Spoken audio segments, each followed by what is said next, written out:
Alright, so I did a video on DMing, or, a really quick how-to sort of thing, expectations and whatnot. Now it only makes sense that I do the opposite end of the spectrum, and I apply a how to be a player character video. So weird. I'm happy I'm making D&D videos though. Anyway, so this is a video about how to be a player and how to be a good one. This is not how to make a character. That's a whole separate thing entirely. I may mention or reference to it during this video, but this is more about how to be a good player, not how to make one. But yeah, so being a D&D player in and of itself is extremely easy. Very, very easy. You have little to no responsibility outside of just making sure you know your character. Otherwise, everything else, literally everything else is up to the DM, and that's their job. You have the one job a DM doesn't have, and that's managing your character. So do yourself and the DM and everyone at the table a favor, and make sure you at least do that job. All right, I've seen way too many times where people don't do that, and suddenly it becomes a 5-minute process for you to be able to tell somebody something that they should have known within 10 seconds of thinking it. Less than that, 2 seconds. But other than that, it's easy, it's fun.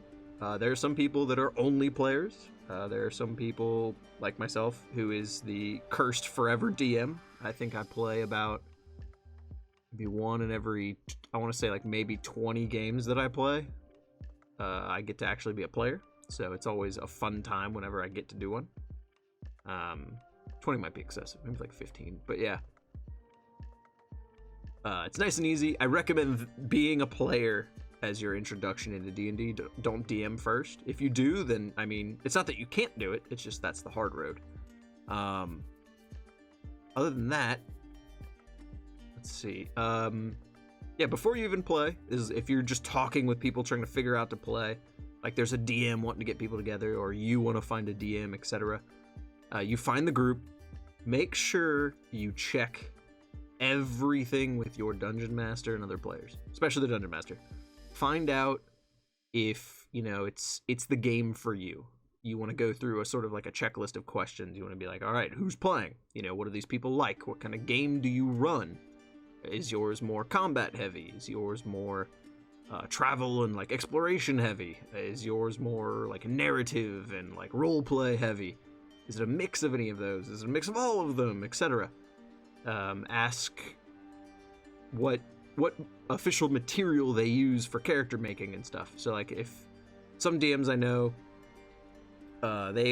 if they have new players, they only let them pick from the player's handbook. They don't let them pick from any other thing, because it's more for them to take in when they already don't know anything. So you don't have to do that. That's just what he does. I actually personally disagree with it, but let people play what they want to play. But that's just an example. Find out stuff like that. What are you even allowed to do? Are there any rules they have, special table rules? Any homebrewed rules? Are you allowed to use homebrew? That's another good one. Oh, I can't wait for videos on that. I like homebrew a lot. That's where I'll shine a bit more in this. But yeah, double check with your DM, figure out what kind of game you're playing, other people in it. You don't have to get into the DM's history or anything like that. And if it's just your friends, you still want to ask these questions just to make sure, but other than that, you'll be fine. You'll be good to go. But once you've heard from your DM, what you're doing, what's being done, what kind of game you're playing in, who's playing, what to expect, rules, etc., then you get to move into actually, making sure you have a character. You go and you make your character. It is a lengthy process. It really is. The first time you do it, the first time I did it, and then the first time I've done it for some other people, it took nearly an hour. It was ridiculous. I mean, I played with people who literally had never played, so they had to look through the entire book, double check the classes, they had to figure out what the heck the races were, and a lot of them aren't even in like a creative field or anything. Like their biggest like claim to fame on being within like the Dungeons and Dragons scene was they watched Lord of the Rings once 10 years ago. So you play with all kinds of sorts. You'll DM for them too if you do that. But yeah, make sure you have a character. Pick your race, pick your class. You don't have to pick a personality for role playing. If it's a one shot, you don't even need a background. You're just there to play and then be done with it and never look back. If you are doing a more long-term thing, you want to look into those things far more seriously. And the best way to do that, again, is to talk to your DM. They have all the info. You're literally... It's not shooting yourself in the foot to not talk to your DM. It's cutting off your legs. You have the single greatest source, because you're not going to be able to Google your D&D game. Your D&D game won't exist. Only one person knows what it is. So talk to them. Engage with them. If you don't do that, it's your fault. So make sure you do that. And once you have your character, double check it. It's a lot of stuff on that thing. Make sure you double check it. And then after you're done double checking it, have your DM check it, because he probably knows it better than you do. And he probably hasn't even looked at it, and he'll know it better than you do. But if you can have your again, especially for the first like 1 or 2 times, even have the DM like make it with you, like, or just make it for you, and he just takes your input and then puts it on the paper and shows you like why and how he's doing what he's doing. Don't do it alone. Wait until you actually know what the heck you're doing before you even begin to think to touch a character sheet. You can watch tutorials and stuff online, but I've found that that does not have a 100% success rate. A lot of people do characters differently, which usually results in different outcomes. Very few outcomes. It's not like it's this huge, massive difference thing, but it's very subtle kind of things. Like I'd recommend doing it with your DM, since you'll be playing in, his or hers game. So just talk to your DM. It's your best source of anything when you play the game as a player. But yeah, once you have your character, another thing that really helps, as a character, is having your own supplies. Turns out, who'd have thought? Having your own dice is nice. Sharing dice is not fun. There's a lot of people, myself included, that believes in the luck of the dice juju. There are people out there that cannot roll under a 17. There's one of them in my game. It's a very amusing thought, but I hate him with everything in my power because I know he'll never fail. And then there's people out there in the world like Will Wheaton who can't roll above a 4. And I just don't know how they're like happy. I don't get it. But to each their own, and balance of the universe needs to be kept and whatnot. So I my hat's off to both of those kinds of people. I'm the middle ground person. My dice roll everywhere. Usually not when needed. I'll roll a nat 20 to make sure my character can go to bed at night, but then I'll roll a bunch of natural 1s when it actually matters. Like saving my own life, or someone else's. Or completing a check that will cost me a life. Oh, but yeah. Have your own dice. That's always fun. If you can have your own book to like reference, that's also really helpful. Sharing books is probably the biggest time consumer. Because the DM probably already knows what he's looking for, but he's just using it like as a just in case. Or maybe he didn't know the one rule and he's looking at it. And suddenly you go, okay, I cast Firebolt. And the DM's like, all right, cool. What happens? And you go, I don't know. I just have Firebolt written on my paper. And then he looks at you like, what's Firebolt do? And you're like, what? It's your spell. Don't you know what it does? Like, it is just horrible back and forth. So the DM then has to stop what he's doing to hand you a book so that you can look up the page number, turn to the page, find the spell, and then hand it back to the DM just to tell him, I shoot a small fireball that does 1d10 fire damage. And it's like, oh man, that whole like 20 seconds of my life could have been way better used to end your turn and go to the next one.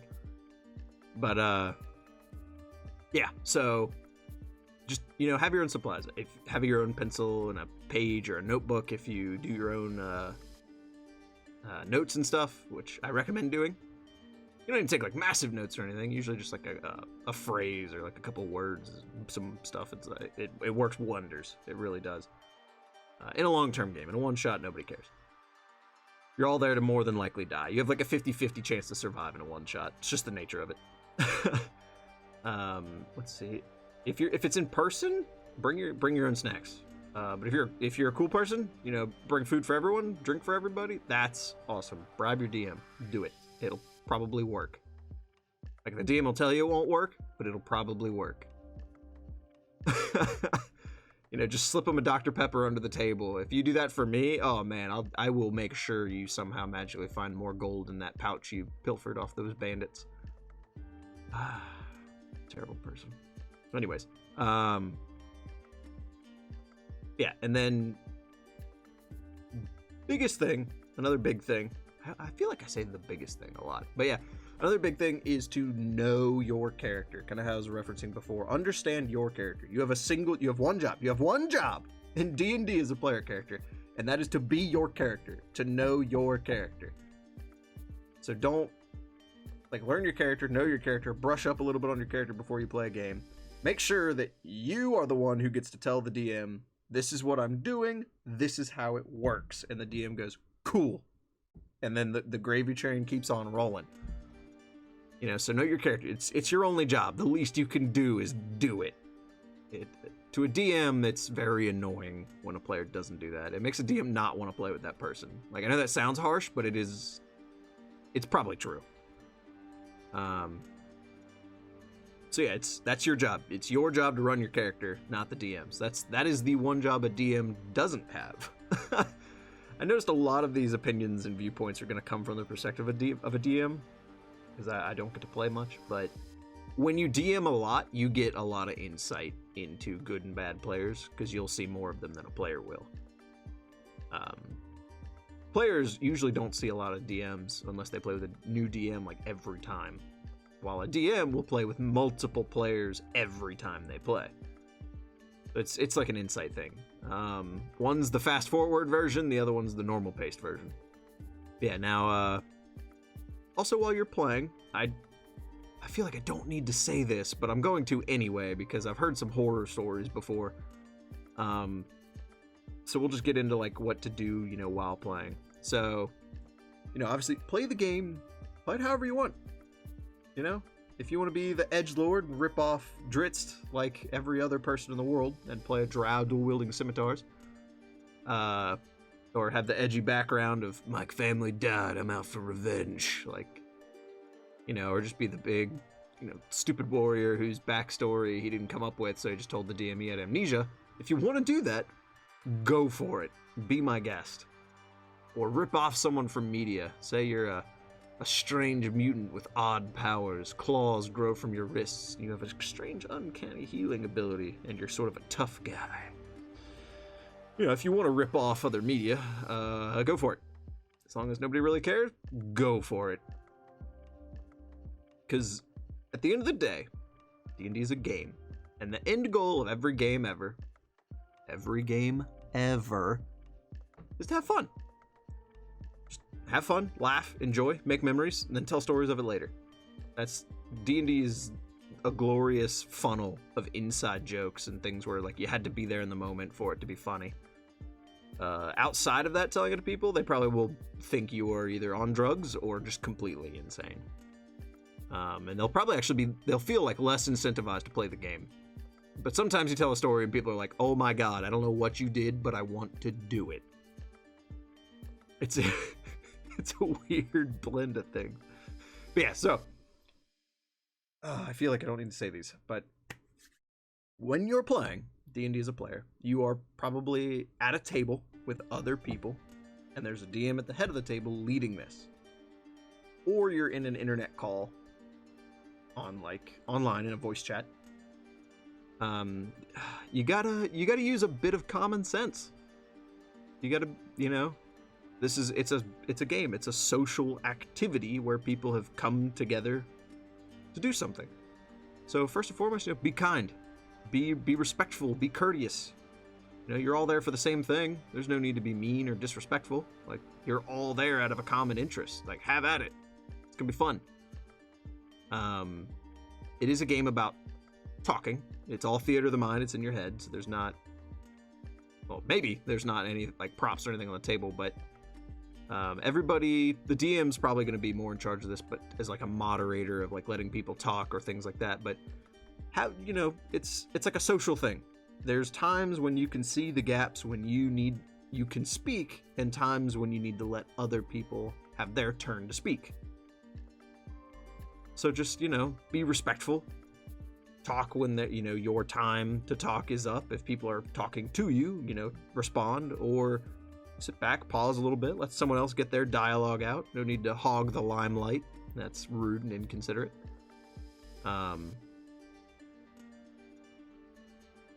Let's see, and then let's trying to think.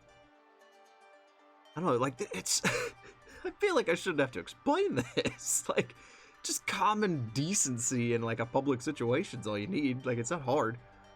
Oh, here's one. It's a fictional setting, right? Everything you are doing is fictional. The only real thing you're doing is rolling a dice and speaking with your mouth. That's it. Otherwise, the words that are actually coming out of your mouth and the actions displayed through the dice, all of it is fictional and not real. It does not have any consequence or weight on the real world. So, don't let anything in the game come back into reality. If you and a player have a spat, hopefully it was a role play spat, and when you come out of the game, you're best friends again. Okay? Same thing, don't bring real life into the game. If you and your buddy had a disagreement in the car on the way there, don't be jerks in game. If you have a poor relation with someone else at the table, don't bring it out in the game. Have some fucking decency. Be a good person. Be a good person. Oh, I feel dumb that I have to say this kind of stuff. But, it's if someone doesn't say it, maybe someone won't hear it. Actually, no, that's not even maybe. If someone doesn't say it, they definitely won't. Anyway, let's see other tips about being a good player. Do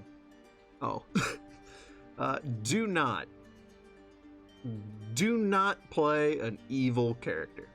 D&D has something called alignments, which in older versions of the game, they were like a set in stone thing. Like, you had to be one of these if you wanted to do certain stuff. And if you were one of these things, you had to do things a certain way. In 5th edition, the latest one, there is alignment, but I'm going to be honest, it's almost entirely unimportant and doesn't matter at all. Actually, I would go as far as to say it literally doesn't matter at all. But it's fun to just pretend with it, use it as reference and stuff like that. Playing an evil character, though, it's bad. Literally and figuratively.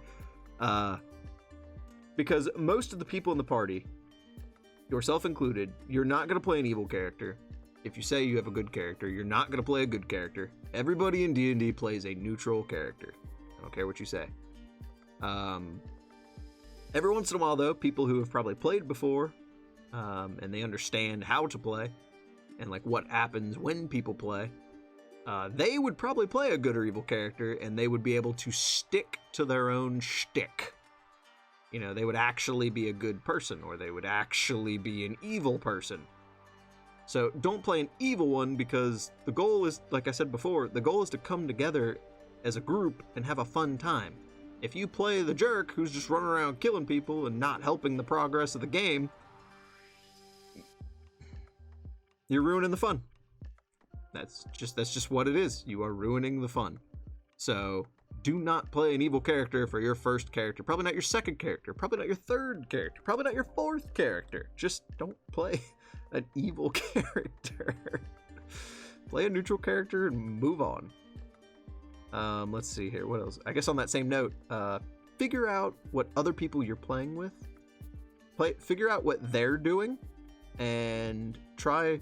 You don't have to play around it, but it helps if you kind of play around the team. You know, you're all something about D&D. This is something I know a lot of players actually do not recognize. Yes, you're making your own individual, single, solo, personal backstory that you're probably putting a lot of thought into, maybe. And so is everyone else.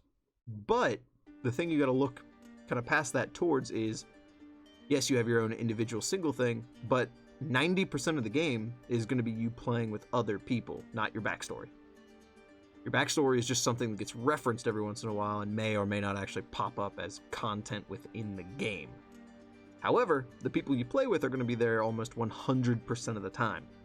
So you have to buy into the idea that it is a group game. Do not create a lone wolf character. It's just a silly, silly, silly idea to do. I'm not like, you don't have to not do it. There are people who can do it and pull it off very successfully. If you've never played, or you know you haven't played a lot, you're probably not gonna pull it off successfully. But hey, you know, if what the heck's the saying? Nothing ventured, nothing gained. If you think you could do it and do it well, have at it. If you fail, at least you've learned a lesson, and you can do better the next time. But I've just found that people that play solo characters, especially like if they're really into their backstory, like they really love their backstory, and then they start playing the game, and I just sit here and I wonder, I'm like, so you really like narrative and roleplay? And they're like, yeah, totally. And I'm like, why are you in our group? And they're like, what do you mean? And I'm like, everything about you is lone wolf. Please explain to me the narrative reason of why you are staying with us. And then usually it's an eye-opener for that player. They're like, you know, I don't really know. It's just because that's how the game is played. And I'm just like, oh boy, all right. So that's something you gotta watch out for. There's a lot of like very face value common sense things that are not taken into account in D&D. But so play a character that can fit the team, or fit a team, or at least somewhere within their backstory or their personality there is a roleplay / narrative or common sense reason for them to want to do some of these things. Because a lot of D&D games, when you play them, have the basic, like, you all meet in a tavern start.